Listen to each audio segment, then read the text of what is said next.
the beautiful and talented Portia de Rossi. And before we get to the questions in the audience, I think it's interesting when you were at 80 pounds and you looked in the mirror and you saw, like you said, you had the foresight to say, I got to cover my arms. People think they're too thin. But you still found things wrong with your body when you were that?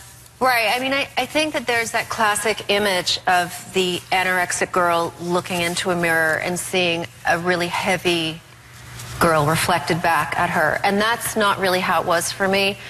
I looked in a mirror and I saw that I had very emaciated arms.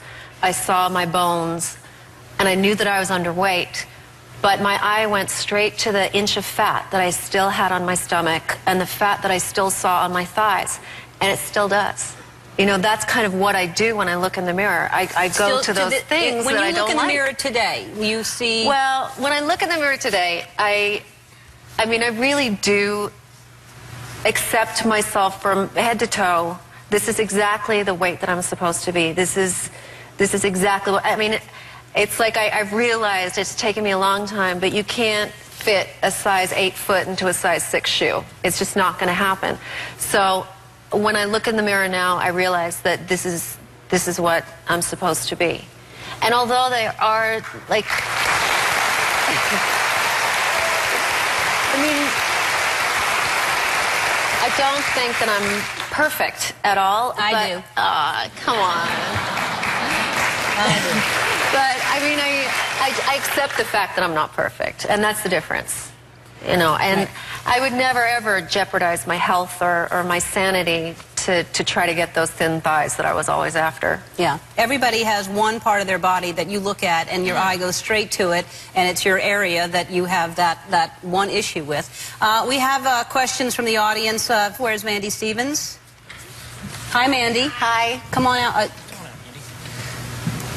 Mandy, you read the book? I did, and I loved it. I actually read it overnight. And I wanted to thank you for putting into words what so many aren't able to say. And my question is, what should or shouldn't I say to someone I suspect is anorexic? You know, a lot of people don't say anything at all because they're worried that that person is just going to completely shut them out of their lives. And that actually may happen. But it is really important to say something. And the thing that you should say, well, the thing that I would have responded to was, you look sick. You don't look well. You look like you're suffering. Because the anorexic wants to be admired. I mean, dieting is really hard. And to get down to that weight, you want people to admire you. So if someone says you're too thin? Yeah, you're too thin, to me, was more of a compliment than just you're thin. You're too thin? Who can be too thin? I mean, there's a joke about it, you know? You can't ever be too thin.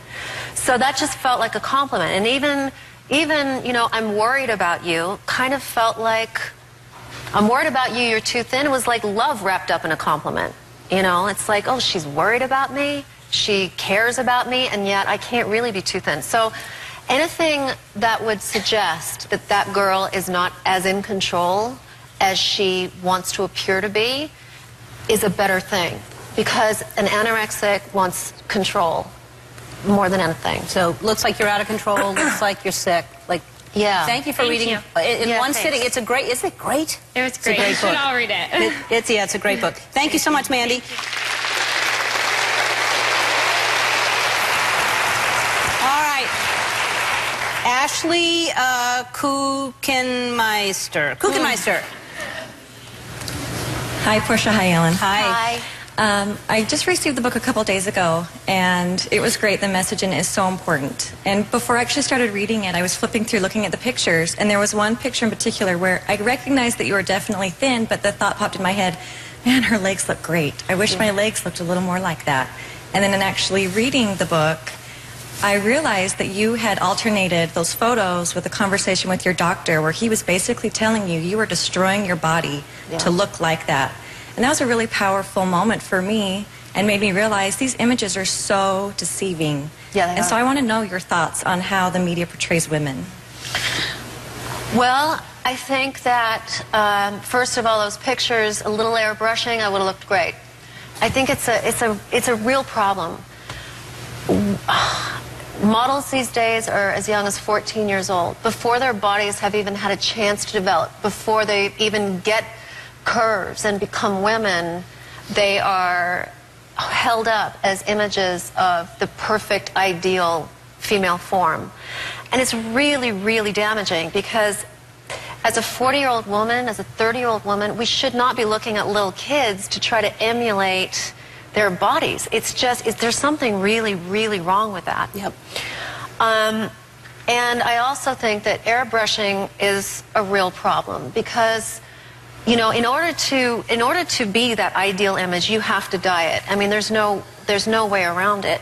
And then, you know, they can always kind of cover it up and smooth it over and make you look really great. And I think it's just very damaging. It's just, women have just, it's really hard in the media to just feel completely self-accepting and comfortable with the way that God made you, because, you know, they're always trying to sell us something, to elongate our legs or dye our hair and make ourselves look better. So it's hard to just know that who we are is exactly what we're supposed to be and how we're supposed to look. Thank you. Thank you for your questions. We'll be right back.